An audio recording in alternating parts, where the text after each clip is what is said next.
CLion, a cross-platform IDE for C and C++. Download now. Hi, everybody. Thanks for coming. I'm Steve. Going to talk about C# at a C++ conference. This is becoming a bit of a running joke. And I know it's one of those sort of slightly related languages, but it feels like it has a place here. Why puzzling C#? So I've got some peculiar code for you to look at and try to decide in your own mind what you think the output ought to be. So C++ isn't the only game in town when it comes to the opportunity for obscure language oddities and so on. So we're going to demonstrate a few of those. This is me in various guises around the internet. Feel free to get in touch if you've got questions or answers. And there are more puzzles. So I've got a book coming out. The publishers, Pragmatic Programmers, have told me the 24th of April. So this is joining a whole series of their books on brain teasers. The idea is to expose in various different languages some of the things that can trip you up, cause you problems, and help to spot them. So with the kind of the AI sort of site slant at this conference, what this, hopefully this talk, maybe this book or books like it, might do for you is give you things to look out for when you're reviewing your AI-generated code. So hopefully there's something for everyone here. I've got 5 kind of short stories in C#, but if you're new to C#, hope you learned something interesting. If you're a C# veteran, oops, I'm going to try and mess with your mind if you think you know what's going on, but I hope you still learned something. Going to talk a bit about user-defined conversions, async code, some null safety, and inheritance. But first, it's time for a bit of basic arithmetic. And so basic arithmetic in computing is, it's as basic as it can get. So take a look at this. Try to refrain from trying it out on your laptop. What do you think this does? There's probably just about a small enough people in the room for me to take a straw poll. Decide what you think in your own mind, what you think the final value of price should be from this piece of code.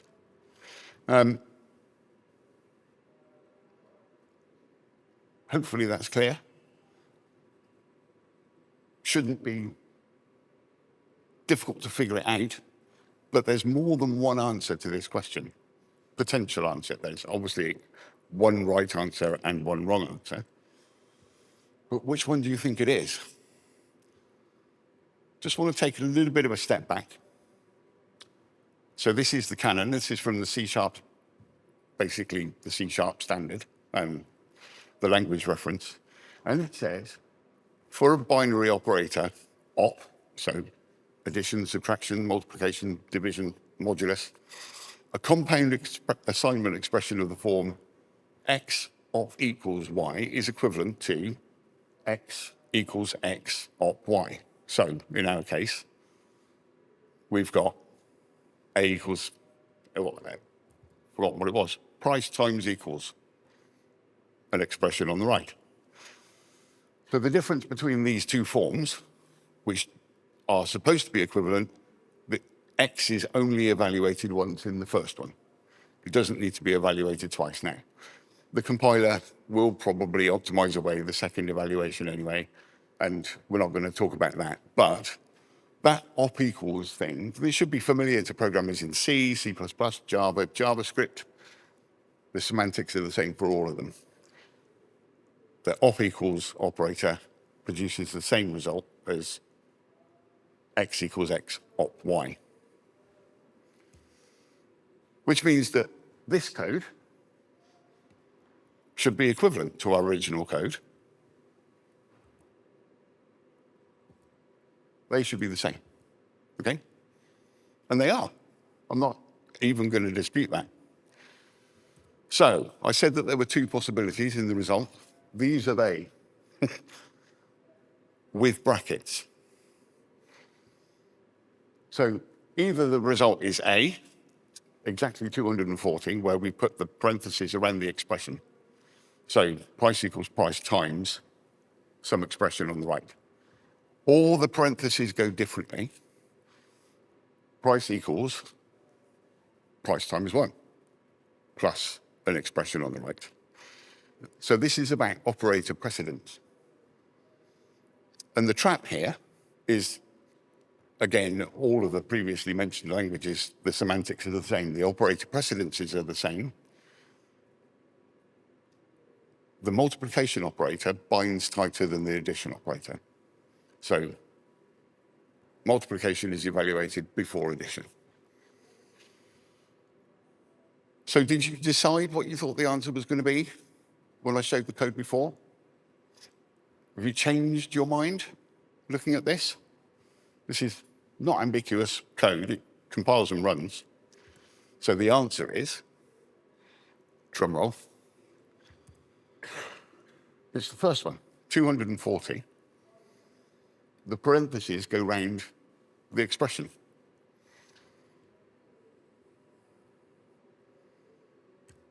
But why? Given what I just said about operator precedence a moment ago.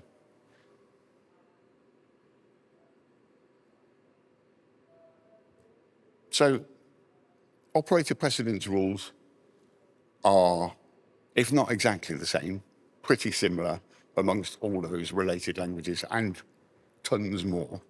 There are a few outlying differences, but this is taken from, again, the C# language reference, and it's the same in the C++ standard, the same in the C standard. We've got a whole bunch of operators at the top. We come down to the arithmetic ones, so multiplication, division, modulus, multiplicative operators, followed by additive, addition, subtraction, and then a whole bunch more. And then right at the end, at the very bottom of the table, we've got assignment and lambda declaration, in particular these compound assignments, the op equals ones. So right there, in the middle is our times equals, which has a lower precedence than the addition operator, comes later in the table. Compound assignments are last in the list.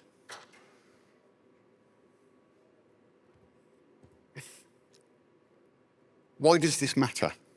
Well, it matters because if you misunderstand the expression, you're going to get the wrong answer in your head.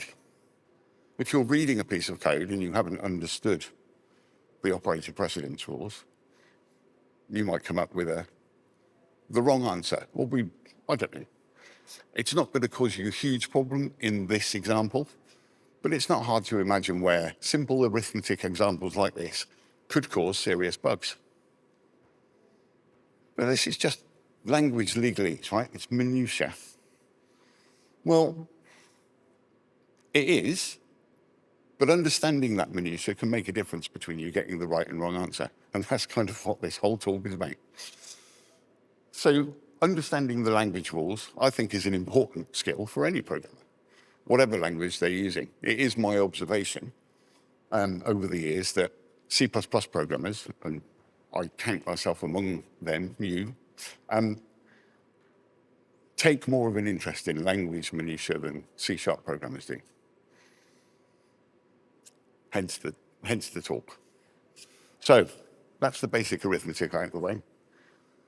I want to talk a little bit about initialization, or the order of initialization. And this is where we do depart from how C++ does things. In particular, I want to talk about inheritance. Now, inheritance comes in for a bit of a bad rap in modern programming, in most languages that support inheritance, in fact. So here we've got a abstract base class on the right, on the left, with a constructor that takes a parameter and a virtual property.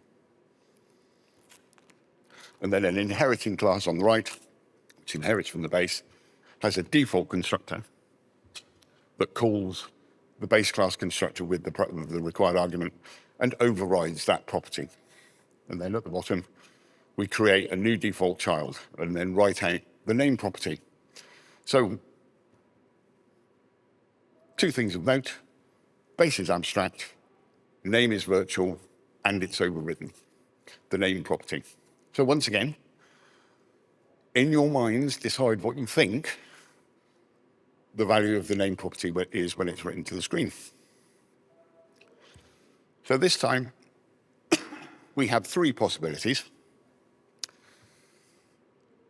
because it could be it could be the string base, because the base class name property has a property initializer that sets it to that value. That's the first possibility. Second, it could be the string child, because the overridden property also has a property initializer, and it sets it to that value. Third possibility here is it's the string default, because that is the value that is provided to the base class constructor from the derived class argument list, or the base initializer list. Has everybody decided what they think it should be? The answer is default. It's the argument from the default constructor. And once again, why should that be?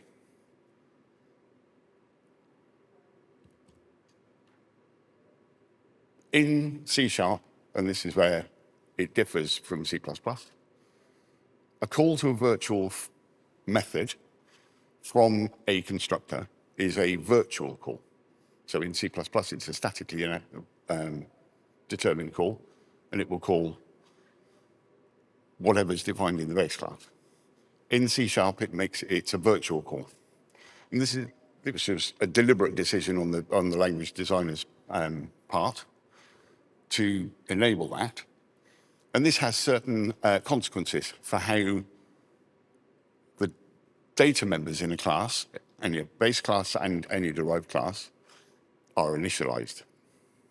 So the order of initialization is that a base constructor runs before a child constructor, but any calls to virtuals call the most virtual for the object that you're creating.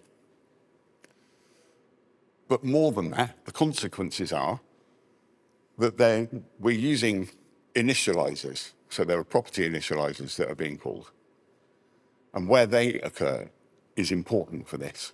So when we create a new child, the first thing that happens is that the property initializers in the child, the most derived object, initialized, followed by an initializers in the base, followed by the base constructor, and then the child constructor.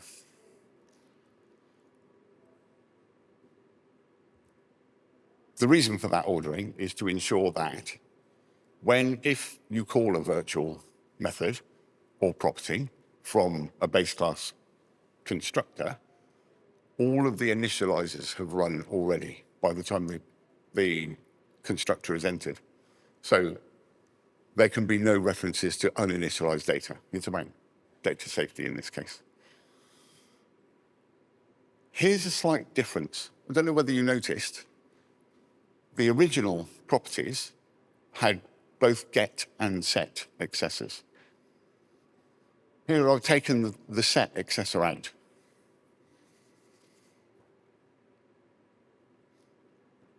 But the rest of the code is the same. Everything else about this is the same. The only difference is the absence of the set accessor. Does that change the output? Should it? And why? It does change the output. So instead of default being printed to the screen, which is what happened in the first example, this time it's child. So this is the string that is the child's name property is initialized to. Why might that be confusing, given what I said about virtual calls? Well, when the base class is constructed, it's setting the name property. And that, I've already said, should be a virtual call because it's a virtual property and properties are just methods. So even though the initializers have already run by the time the constructor is entered. So for everything that I've just said, it should be the same because we create a new default child, we create the child, run its initializers, and then we overwrite it from the constructor of child. There was one bit of information I didn't give you. Yes, virtual calls from a constructor are made virtually, but since we didn't give it a set accessor, there is no virtual to call. So this is the IL that's generated by the compiler, and it turns the virtual set accessor that was in the original example into a method that looks a bit like this. Name of the class, set_name. Notice that it's a virtual call by the call virt instruction. Without a set accessor, it's just setting a backing field. It can do that because it's got access to the backing field within the constraints of the class, because this is the base class code setting the base class field, which isn't reflected in the child class calling the property. But it's just minutiae, right? So in this case, this is an example that I have seen in the wild of a team of programmers sat around arguing that, well, it should be a virtual call, it must be a bug in the compiler. It's not a bug in the compiler, it's a bug in their code, a misunderstanding of the language rules on their part.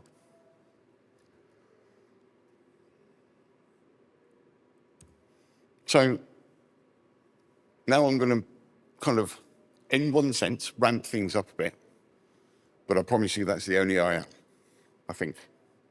Pretty sure it's the only IL going to inflict on you. But I do want to talk about async a bit. So async await patterns in C# have been around for 20 years, believe it or not. Count them, 20 whole years. C#5, 2005, introduced async await. And this is a common pattern that I've observed over the years. And I've observed it recently, as well as long ago. We've got an async method, marked async because it needs to use await, but it doesn't need to return anything, so it's an async void.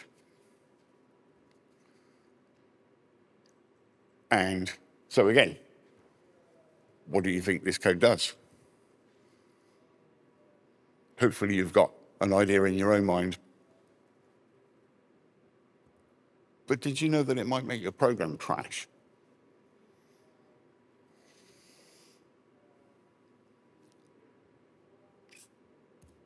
But only probably. In my experiments on a console application, it caused it to crash about half the time. About half the time it managed to recover and report that there was an unexpected exception, an unhandled exception. I can even make it crash the end unit runner. Regardless, unconditional exits are rarely a good thing.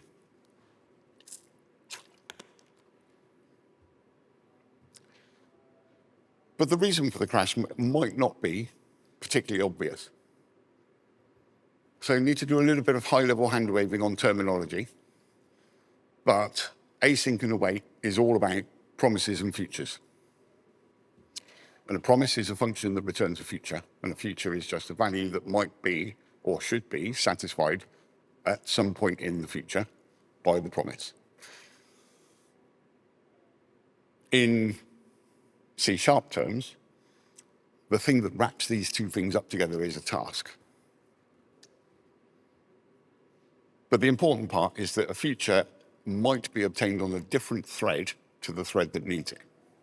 Hence, the need for a promise, this function that returns that future. Of note, exceptions in the presence of asynchronous code are a bit tricksy at the best of times. C# language does quite a lot of heavy lifting for you if you do the right thing. But the point being that an exception is a result. So when you have this feature that is a result that may be fulfilled in the future, an exception is a valid value for that result, for that future.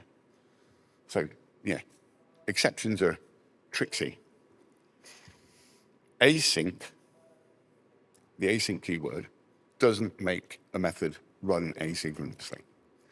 And this is a common misconception that's strongly related, but not actually the cause of the problem in this case. But it's when we call await within an async method, that's where asynchrony can get injected by the compiler effectively. But up until you call await, that code is running in the same context as the caller. So, why is this important? Here's our async void method.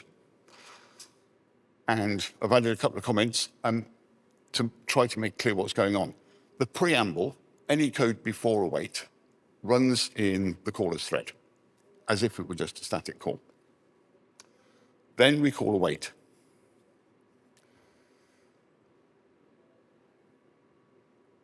And we're awaiting just a task created from a lambda here, but not hard to imagine that it could be something much more sophisticated. This will probably start a new thread from the thread pool and run the contents of the lambda on a separate thread. And it returns, the await immediately returns control to the caller with a promise, but the promise is void. We're not returning anything here. This is a fire and forget. So we're just kicking off a new thread, in effect. The difficulty is, after wait, when the promise completes, it returns to a point where await was called, and this is a continuation. But the caller of this method has already continued running. So we're now where? Where does the result get processed? Well,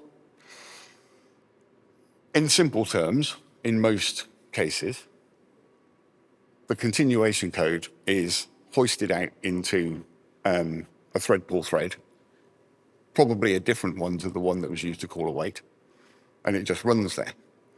In our case, the continuation is an exception occurred. We need to throw an exception.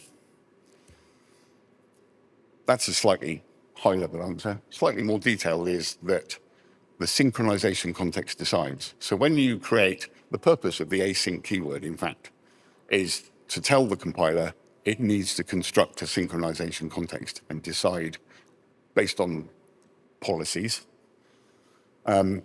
what they should be. Those policies are different for different kinds of applications. So there is a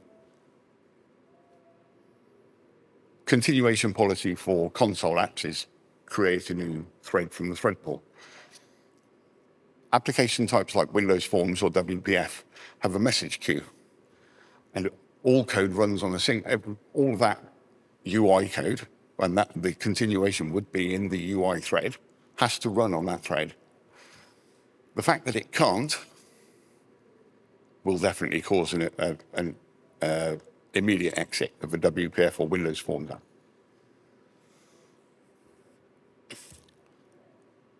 The answer to the problem isn't to return void at all, it's just to return a task. So I come back to this. The task is the thing that wraps up the promise and future of the result of calling await. So here, the only change here is that our async method now returns a task. The continuation now, even though it's running, it doesn't really matter where the continuation runs, attempting to get the result of the task is where the exception will manifest itself in the code. We didn't have that before when we were returning void. There was no task object to attach it to. There was no future object. There's still a problem. The exception is still not caught by the caller. Even though the caller had a try catch block. Don't know whether you noticed that. So the calling function was trying to catch the exception, but it wasn't occurring because the exception happened in the synchronization context. So we're still back to async void. We can make this code call await so that the exception will occur when await returns. And sure enough, it will hit that catch block. But we're back to async void. Async all the way down has become part of kind of C# mythology. And I can't remember the name of the guy who coined it. But there are some situations where you can't return a task. And the commonly cited, and possibly it's the only valid example of it, is in an event handler. Because event handlers in the delegate event model of C#, they are special. You can't mark a delegate as async. You can mark a handler as async, but the code that invokes the handler is somewhere deep inside the .NET Core internals and has no notion of the async. So the answer to that is, if you really, really need to do async void, you have to make really, really, really sure that you don't allow exceptions to escape. And the way to do that is to hoist it out to another async function. But async void has become such a common pattern for fire and forget things. I don't need a return value. I don't need to know what the result is. I just want to, I don't know, log an error asynchronously. I don't want to wait for it to be done. I just want it to happen over here on a thread. Or I want to, write this value to a database table, but it can happen over here on a thread. But that forgets, if you like, that exceptions are results too.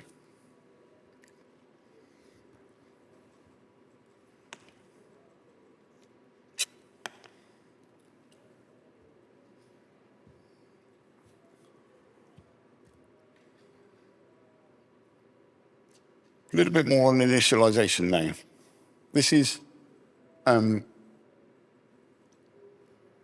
very different one to the original one, or the earlier one, and I am trapping through this as well. I'm prattling it off.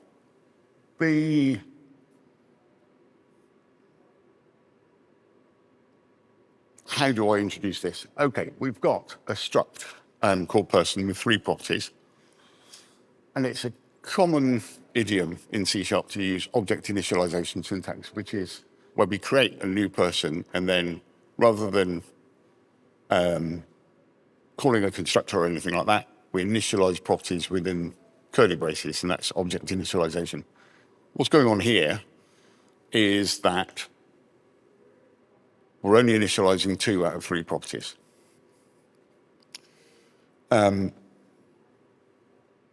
This compiles, it runs, it just leaves the DOB property at the default, which is defined to be datetime.min value, which is 1st of January 1970. My point here is not that this is wrong, it's very difficult to defend against. Quite recently, in .NET 9, the required keyword was introduced, and it's introduced recently enough that my syntax highlighting software hasn't caught up and identified it as a keyword yet. But I assure you that it is. And its purpose is to prevent this code. In fact, you get a compile time error which says required member person DOB must be set in the object initializer.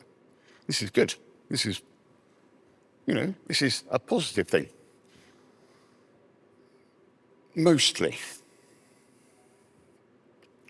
Doesn't stop us from doing this.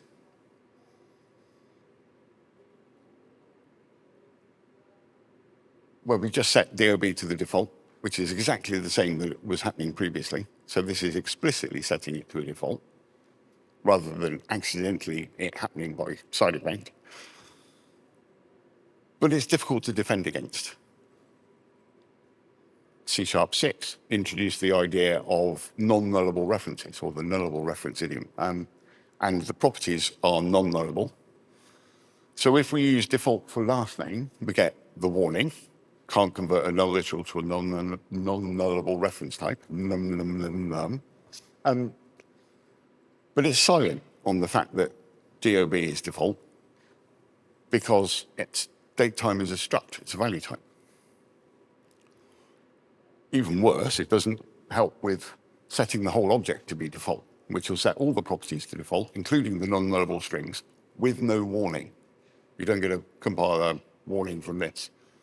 So consider making this a sin if you're a C# developer, because it sidesteps all of the safety features of C# that they've introduced over recent years.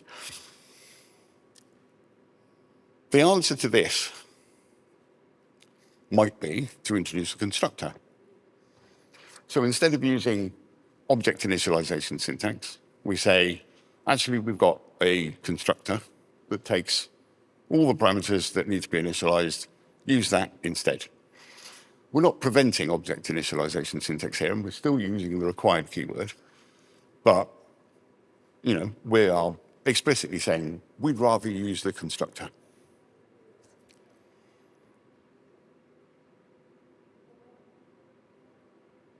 But this doesn't compile. So we put the constructor in and use it, but the compiler says, well, person.firstname must be set in the object initializer or attribute constructor, or attribute constructor. That turns out to be what I think of as this was a retrofit to the language for the required keyword. So we need to attribute our constructor to say it sets required members. So now we can, in fact, call the constructor and the compiler doesn't complain. However, there's a problem with this. We've added a new property, pronoun, and not initialized it in the constructor. And the compiler still doesn't complain. And the reason is we've told it that this constructor sets all the required properties and it just believes us. Doesn't do any analysis to determine if it does or not. It just says, oh, you've told me that it sets all the required properties, even though you haven't, but I didn't notice that. Don't care. Sets required properties, it's kind of like the caveat emptor of C# programming. Yeah. I'm a programmer. I told you that it does it. You have to believe me. I do wonder whether the required keyword is the wrong problem, because we can already say, without the required keyword, we can already protect against most of these issues, apart from the fact that this is a struct, and so we can just set it to the default. Here, we can construct.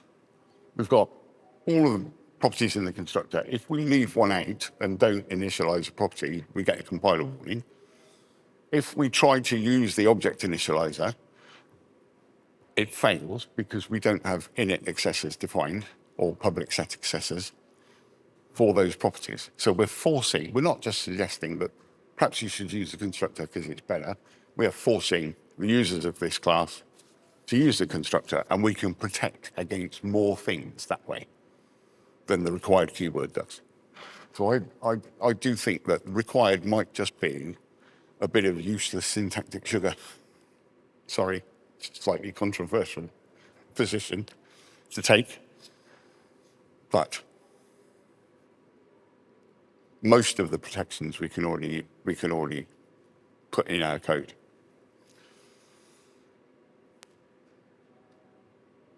Feel free to argue with me afterwards. So, yes, we really have done 4 out of my promised 5. I'm sorry, this is gone much quicker than I anticipated. So, okay. For the last bit, I want to talk about type safety.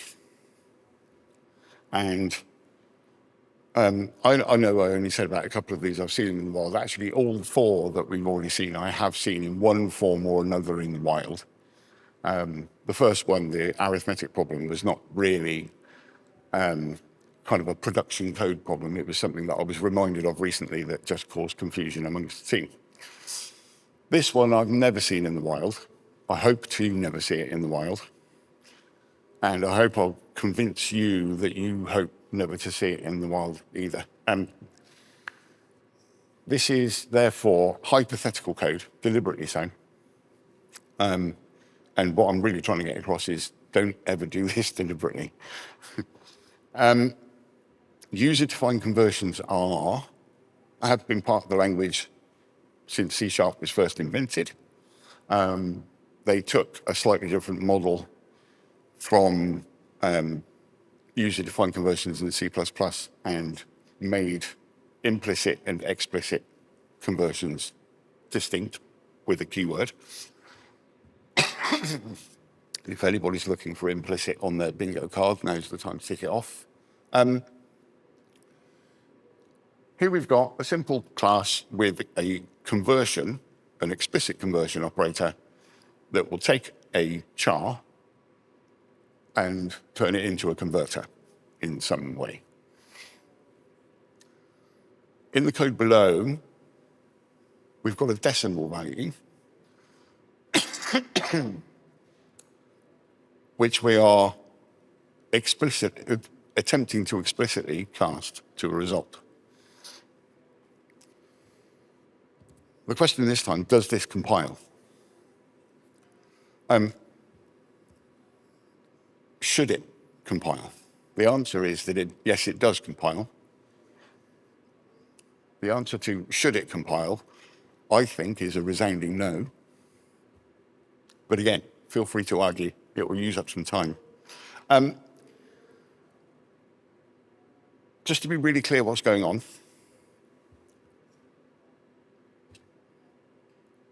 operators and methods, so including user-defined conversions. Did I just skip a slide? No. Operators and methods. And this code, where we've created a decimal and we are using a cast syntax to turn it into a converter, is equivalent, even though you're not allowed to write that code below, but it's equivalent to that.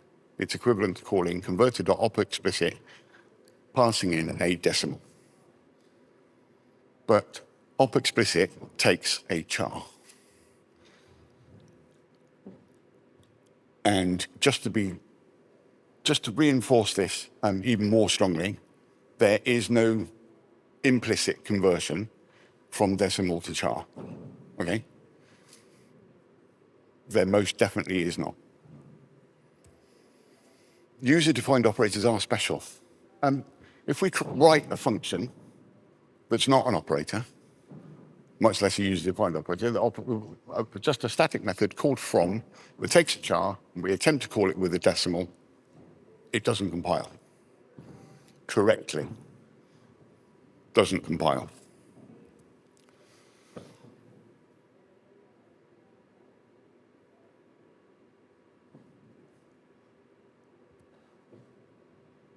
If we explicitly cast the decimal value money to a char, that does compile, because there is an explicit conversion defined in the language from decimal to char.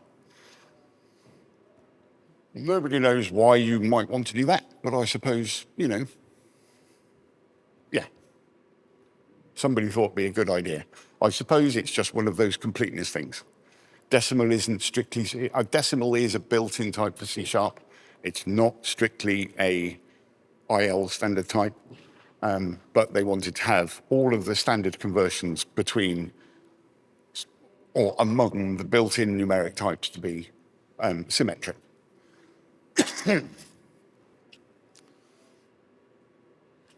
So you can explicitly cast from a decimal to a char.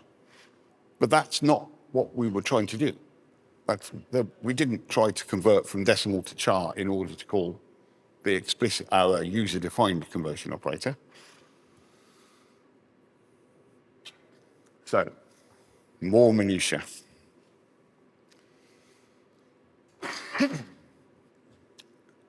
Sorry, I lied earlier. There is a little bit of IL. I'd forgotten about this one. When we call this user-defined conversion, if we inspect the IL, we can see that we've got a call to op explicit with the decimal type, but it's being implicitly converted to a char, which is then passed to the op explicit as an argument. It's a hidden implicit conversion. The fact that it's a hidden implicit conversion, I suppose, kind of gives the game away. Sorry, it's a hidden explicit conversion, which is the same as an implicit conversion. And actually, the language reference does say that this is allowed and that this is what will happen. And here are the rules. The important one is the top one. When calling a user-defined conversion operator, if required, a standard conversion from the source expression, that's our decimal type, to the operand type of the user-defined or lifted conversion operator, which is the char type. Doesn't say anything about implicit or explicit. It just says, we will perform a standard conversion. Standard conversions are all of the ones I mentioned just now that are between the built-in types. So all of the built-in numeric types have a standard conversion to all of the others, effectively. So this isn't specific to decimal or char. You get the same result if you use, for example, double and bool, because there is a standard conversion. Again, nobody knows why, just for the symmetry. I don't think that this kind of code is going to be common, but I discovered it because it was actually Fran, my wife, who pointed out one on the internet where somebody was using it. Was to do with Unix times and double, I think, or float. Can't remember. But it was about this interaction between standard conversions and user-defined conversions. The compiler will never inject a user-defined conversion in that standard conversion part. When it says standard conversion, it means one defined in the language, never a user-defined conversion. And this is called operator chaining. And the chaining is that bit on the top where, if required, the compiler will inject a standard conversion to make the operand type of the user-defined conversion work. As I say, I think this is potentially dangerous, but I've never actually seen it in the wild. I wonder how many people have got this problem and don't know. It just makes me want to hide under a table, frankly. So, that's it. Language legalese. If short, I hope that's been a little bit of fun. And that hopefully you've learned something new or something interesting or been reminded of something interesting that you've forgotten. I think that knowing the language rules is important. I think it's one of those things that it doesn't just help you write better code because you understand the rules so that you can wield all the tools to make your code better. It can help you avoid subtle and difficult to diagnose problems. Helping to remember some of these hopefully will save you from pitfalls. As I say, there are more puzzles. There are 21 in the Brain Teasers book due out later this month. 2 of those are in there, explained in slightly more depth. But from me, that's it. Thank you very much for listening. Anybody got any questions or arguments or non-questions or anything? Any remarks?